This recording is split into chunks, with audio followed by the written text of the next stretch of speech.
Salut à tous et bienvenue pour votre nouveau numéro du Journal des Sports. Voici les titres qui seront développés dans cette édition.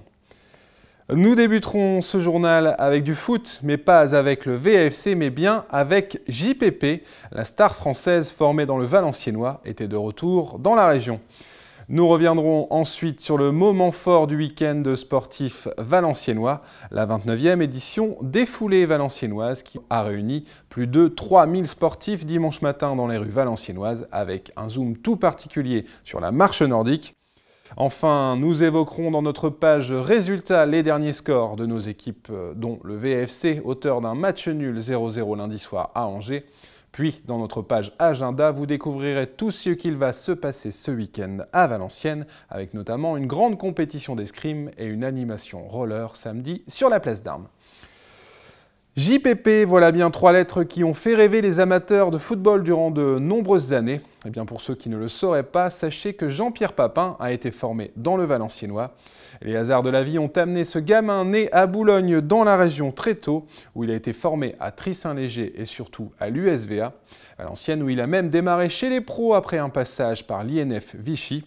Invité par le Hainaut Business Club vendredi dernier pour une conférence au sein même du stade du Hainaut qui l'a impressionné, nous avons profité de son retour pour aller à la rencontre de cette immense star du foot français, aujourd'hui âgé de 51 ans et consultant pour Beansport, à la recherche d'un projet pour redevenir entraîneur chez les pros, comme il nous le dit dans cet entretien. Ça rappelle tout simplement une longue partie de ma jeunesse. Valenciennes, ça a été 8 ans. Donc en 8 ans, quand on a 10 ans, voilà, obligatoirement, il y a plein de souvenirs. Et quand je suis arrivé à la gare hier, c'était un peu particulier, quoi. Il ne faut pas renier ses origines. Moi, j'ai appris le football ici. Et puis, il n'y a jamais personne qui le retirera. Donc, et j'ai jamais oublié d'où je viens, quoi. Bon, mais on croyait, nous, à Vichy, qu'on avait tout vécu au niveau physique et tout.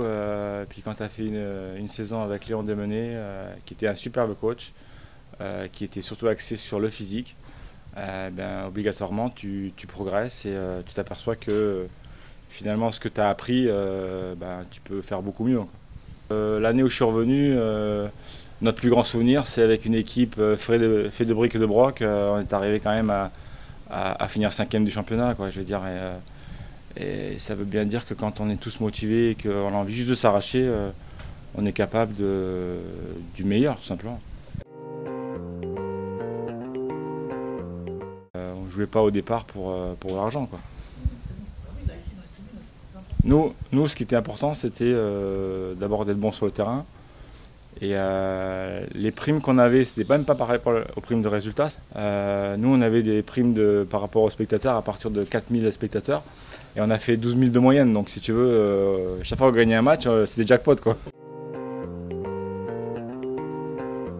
Un dimanche après-midi, alors que le club était en train de déposer le bilan, les présidents sont venus me voir à la maison et m'ont dit clairement, Jean-Pierre, si tu pars pas à Bruges, on met la clé sous la porte. Je pense que c'est un juste retour des choses, quoi. Je veux dire, je suis parti en étant content de partir parce que la Belgique c'était un beau challenge, mais aussi content parce que le club restait à ce niveau et était sauvé, quoi. Et voilà, ça pour moi ça n'avait pas de prix, quoi, en fait. Il y a eu des bonnes choses, il y a eu des moins bonnes choses, il y a eu des galères. Mais il y a encore cette envie. Ouais, je pense qu'il y a cette envie encore. Parce que ça ne peut pas se terminer comme ça, c'est pas possible. C'est quelque chose que j'ai pas mis de côté, mais il faut trouver le projet qui va avec. Projet, voilà, Ligue 1, Ligue 2, où tu veux monter, où tu veux jouer les premiers rôles, quoi. Et en dehors de la grosse centaine d'entrepreneurs et d'industriels qui ont pu assister à cette conférence du Hainaut Business Club vendredi dernier, d'autres personnes ont pu profiter de la venue de Jean-Pierre Papin pour lui parler, le rencontrer et même se faire signer quelques autographes.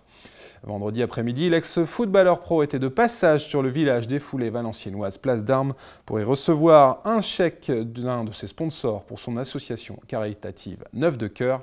JPP a pu se rendre compte de sa popularité en enchaînant les autographes, toujours le sourire aux lèvres. Et des sourires, nous en avons vu plusieurs milliers ce week-end dans les rues valenciennoises avec la 29e édition des foulées du même nom. Soleil, ambiance festive, marcheurs, randonneurs, coureurs du dimanche ou véritables athlètes, tous les ingrédients ont été réunis ce dimanche 12 avril pour une belle fête de l'athlétisme. Reportage. C'était la foule des grands jours dimanche dernier pour les 29e foulées valenciennoises. 2000 participants sur les deux courses phares, le 10 km remporté chez les hommes par le Kényan Charles Korir en 29 minutes 10 et chez les dames par sa compatriote Yvine Lagat en 33 minutes 36. Et le 5 km 300 remporté par la valenciennoise Manon Chemin en 20 minutes 5 secondes en féminine, tandis que c'est un local, Pierre Poteau, qui s'est imposé en 15 minutes 52 chez les hommes en donnant de sa personne pour réussir le doublé. On écoute ce licencié du Cateau. J'ai vraiment tout donné dans les 300 derniers mètres. Je dis je donne tout, après bon voilà, si je suis urgent, ça sera lui le plus fort, mais bon ça va, j'ai tenu. C'est très plaisant de faire une course comme ça, de gagner en étant que je suis natif de Valenciennes.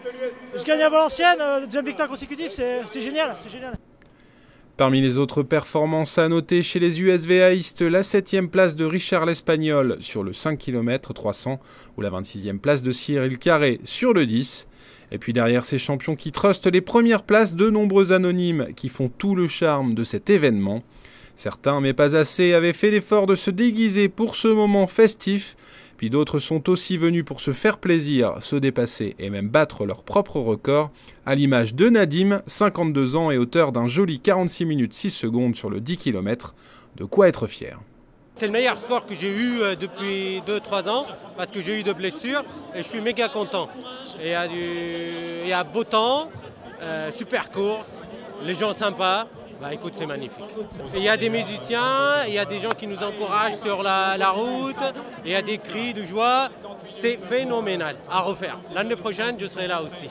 Hormis ces courses phares, les foulées ont encore attiré la foule sur les courses jeunes de 2 km, avec une centaine de benjamins et minimes, mais aussi sur les randonnées et marches nordiques qui ont lancé la journée, et puis sur les deux courses sans classement qui ont clôturé la fête à midi et quart, un 800 mètres pour les plus jeunes, souvent accompagnés de leurs parents, et des foulées santé d'un kilomètre 600 qui ont connu un joli succès, juste pour le plaisir de se dépenser et de profiter d'une ambiance encore au rendez-vous cette année. C'est une tradition bien ancrée à Valenciennes, ce sont les randonneurs et marcheurs nordiques qui ouvrent le bal tôt le matin des foulées valenciennoises. Et parmi cette foule, ils étaient une cinquantaine de marcheurs nordiques pratiquant à l'USVA ou bien à Valgym à venir participer à cet événement. La responsable de la commission athlétisme santé de l'USVA, Sabine Chemin, nous en dit plus sur cette discipline qui a le vent en poupe. L'USVA, on est plus de 70. Et puis, il y a des personnes qui pratiquent dans le cadre du comité de quartier, aussi du vignoble.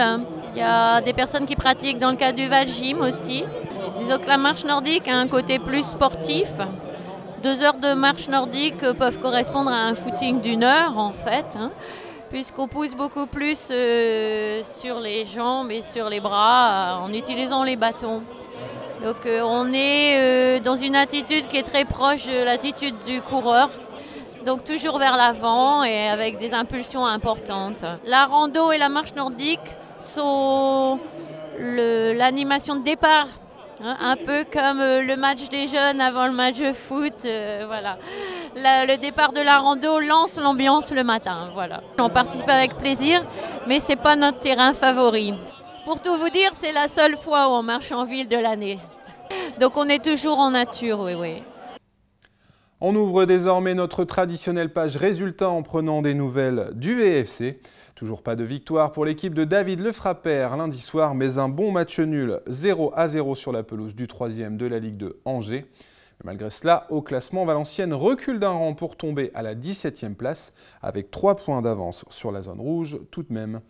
En foot amateur, bon match nul de partout pour Dutemple chez le leader de la promotion honneur Arles-Féchin. Toujours 4e de sa poule, Dutemple reçoit dimanche Cambrai à 15h. En district, match nul également pour Summer 0-0 face à Aniche. Summer qui reste 7e de la première division et accueillera de nouveau ce dimanche 19 avril à 15h une autre équipe de Cambrai, l'OMCA. Enfin, même jour et même heure pour Saint-Va, 4e de la deuxième division avec la réception du 2e Saint-Saulve.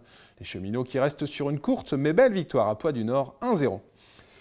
Et aussi étaient en confiance, mais ils se sont inclinés dimanche dernier face au Paris-Jean-Bouin sur le score de 5-6.